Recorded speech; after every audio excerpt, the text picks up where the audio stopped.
YSR news के through आपको बताना चाहूँगा कि मैं चर्चित नहीं बदनाम डॉक्टर कफील हूँ। हिस्ट्री शीटर डॉक्टर कफील हूँ।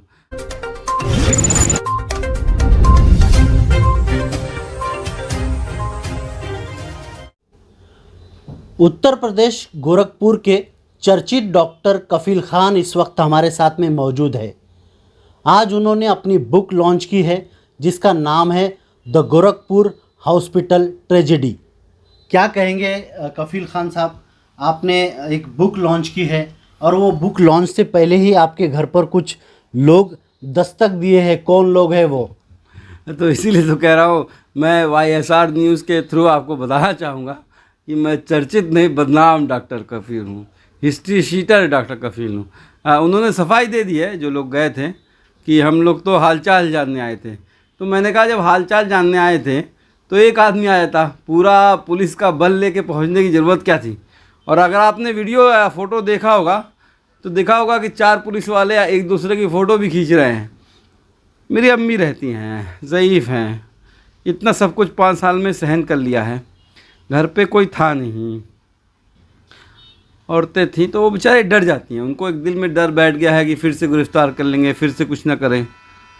तो वो गलत है ना भाई। आपको मुझसे बात करनी है, मुझसे बात करो। 1 महीने में 3-4 बार पुलिस भेज चुके हो घर पे जब से बुक रिलीज़ की है।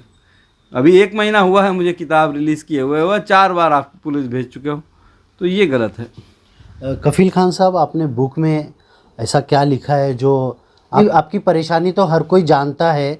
आपने किस तरह से परेशानियों का सामना करा, किस तरह से आपने जेल में वक्त बिताया, फिर आपने इस तरह की बुक क्यों लिखी? अब मेरा अपना मानना है कि किसी न किसी को तो बोलना होगा, किसी को तो ज़ुबान खोलनी ही होगी, किसी न किसी को तो कुर्बानी देनी होगी और किसी न किसी को तो मरना होगा दुनिया के सामने। ना सिर्फ देखिए वो बुक मेरी कहानी नहीं है। मेरी कहानी तो खैर लोगों को कैसे न कैसे थोड़ा बहुत टुकड़े टुकड़े में पता है, लेकिन उन 80 माँ बाप जिन्होंने अपने बच्चों को अपने सामने दम तोड़ते हुए देखा, उनकी कहानी लोगों को पता नहीं है। सबसे इम्पॉर्टेंट है उनकी कहानी जो सत्ता में बैठे रहते हैं गुरूर में, कैसे एक अपनी मिसडीड को छिपाने के लिए, अपनी असफलता को छिपाने के लिए किसी को बलि का बकरा बना देते हैं। कैसे सिर्फ 7-8 लाख रुपए के लिए जो है वो 68 लोगों की मौतें हो जाती हैं। तो वो कहानी ये बताती है। आपको मैं बता दूं, ये कहानी के साथ मैंने सारे एविडेंस भी लगाए हैं। ये जो लेटर है वो 6 अप्रैल 2017 का लिखा हुआ है और ये योगी आदित्यनाथ को और उनके हेल्थ मिनिस्टर आशुतोष टंडन को लिखा गया है कि मेरा पैसा दे दो। ये लेटर 9 अगस्त 2017 का है जिसमें ये कहा गया है कि 24 घंटे की ऑक्सीजन सिर्फ बची है, फिर भी इन लोगों ने पैसे नहीं दिए। तो ये असली गुनहगार हैं। इसके अलावा मैंने बताने की जेल की ज़िंदगी की बताने की कोशिश की है, कैसे जेल में आदमी कटता है। अगर आपके पास पैसे नहीं हैं तो आपकी ज़िंदगी काटनी मुश्किल हो जाएगी, और पैसे हैं तो आप ऐश करते हैं।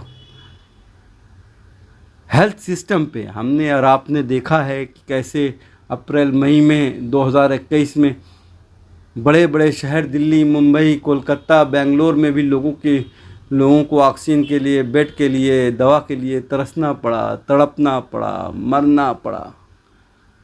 उस सिस्टम के बारे में लिखा है।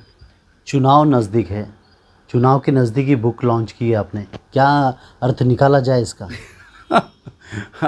आप नाम आपका क्या है? अजीम भाई।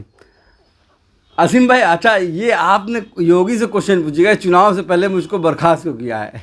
देखिए मैंने बुक का कॉन्ट्रैक्ट जो है वो अप्रैल मई में ही साइन किया हुआ है, तो इस बात को 8 महीने हो गए। बुक जो लिखते हैं उनको पता है सालों लिखने में लग जाते हैं और सालों छपने में लग जाते हैं, टाइम लगता है। अब आई है वो इस वक्त से, ये इत्तेफाक की बात है। सबसे पहले मैं आपको बता दूं, अगर चुनाव के लिए मैंने ये बुक लिखी होती तो इंग्लिश में नहीं होती है, हिंदी में होती ताकि अपने लोगों तक बात पहुँचे। दूसरे, मैं आपके साथ मुंबई में बैठ के आपको इंटरव्यू नहीं दे रहा होता, यूपी के जो है दंगल में दंगल खेल रहा होता। कफील भाई, राजकारण में आने का कुछ निर्णय लिया है या फिर राजकारण में सक्रिय हो सकते हो आने वाले फ्यूचर में? चुनाव तो नहीं लड़ूंगा, चुनाव नहीं लड़ने का इरादा किया हुआ है क्योंकि मुझे लगता है कि मैं डॉक्टर ही सही हूँ। पर इतनी ज़रूर कोशिश करूँगा कि ये जो इंसानों को इंसानों से डिवाइड करते हैं, जो नफ़रत फैलाते हैं, जो दंगे करवाते हैं, उनको दोबारा सत्ता में ना आने दिया जाए। योगी सरकार को गोरखपुर मतलब उत्तर योगी जी को गोरखपुर 5 साल पहले जो काम करते थे वो 5 साल मतलब अप्रैल के बाद करने लगें, ये ज़रूर कोशिश करूँगा। ऐसा बुक में क्या लिखा हुआ है जो आपने अपनी पीड़ा उसमें बयां की है? मैंने अपनी पूरी फैमिली के बारे में लिखा है, इसके अलावा उन 80 बच्चों के बारे में भी लिखा है। कैसे उन लोगों ने जो है अपने सामने अपने बच्चों को तड़पते हुए मरते हुए देखा, और जो है किस तरह से एडमिनिस्ट्रेशन और पुलिस किस तरह से जो है सत्ता के लोगों का गुलाम होती है। कि वो कहते थे कि इस डॉक्टर साहब आपने कुछ नहीं किया है, उसकी क्या है ये देखिए भूमिका है। ये भूमिका बेचारी, अब मुझे याद है 11 अगस्त को आई थी और एकदम नीली पड़ गई थी। हमारे जूनियर रेजिडेंट ने कह दिया था कि चूँकि ऑक्सीजन नहीं है तो हम एडमिट नहीं करेंगे। तो उसकी दादी बेचारी ने बहुत रोई, तो हमने उसको, मैं दौड़ के ले गया था, और आज वो 5 साल की हो गई है, वो ज़िंदा बची है और वो एक सुकून देती है। तो मुझे लगता है कि उनकी कहानी भी लोगों तक पहुंचनी चाहिए, ये कोशिश की है। कफिल भाई, एक आखिरी सवाल, आपने स्ट्रगल तो बहुत किया है, जेल की परिस्थिति कैसी थी और जेल में आपने कैसे वक्त बिताया? जेल बहुत गंदी है चीज़। सबसे बड़ी बात है, आपको बता दूं कि मोनोटोनी होती है, यानी कि आपको पता ही नहीं था, हर रोज़ एक दिन होता है। मतलब मंडे ट्यूसडे वेडनेसडे जैसा कुछ मतलब नहीं होता है, दोपहर शाम रात का कोई मतलब नहीं होता है। आप उठते हो तो भी पता नहीं होता है क्या करना है, सोते हो तो भी। दूसरे जेल में करप्शन बहुत है, मतलब समझ लीजिए कि अभी आपने मुंबई में किस तरह से देखा होगा कि आरन खान को जो है एक छोटे से ड्रग के चक्कर में कितना पूरे इंडिया में बवाल मचा दिया गया, और फार्मर प्रोटेस्ट को पूरी तरह से दबाने की कोशिश की उस न्यूज़ के चक्कर में।